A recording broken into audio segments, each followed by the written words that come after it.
Vision Swarnandhra 2047 అమలుకి ప్రాంతీయ ఆకాంక్షల్ని నెరవేర్చేందుకు సమ్మిళిత అభివృద్ధి సాధించేందుకు మా ప్రభుత్వ ప్రాంతీయ అభివృద్ధి విధానాన్ని అవలంబిస్తోంది.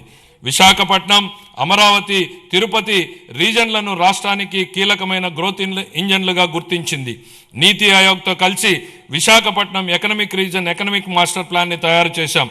శ్రీకాకుళం, పార్వతీపురం మన్యం, విజయనగరం, విశాఖపట్నం, అల్లూరి సీతారామరాజు, అనకాపల్లి, పోలవరం, కాకినాడ, తూర్పుగోదావరి, డాక్టర్ బిఆర్ అంబేద్కర్ కోనసీమ జిల్లాలు దీని పరిధిలోకి వస్తాయి.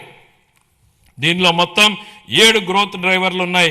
మ్యానుఫ్యాక్చరింగ్, సర్వీసెస్, మౌలిక వసతులు, పట్టణీకరణ, వ్యవసాయ రంగాల్లో 41 హై ఇంపాక్ట్ ప్రాజెక్టులు ఏర్పాటవుతాయి.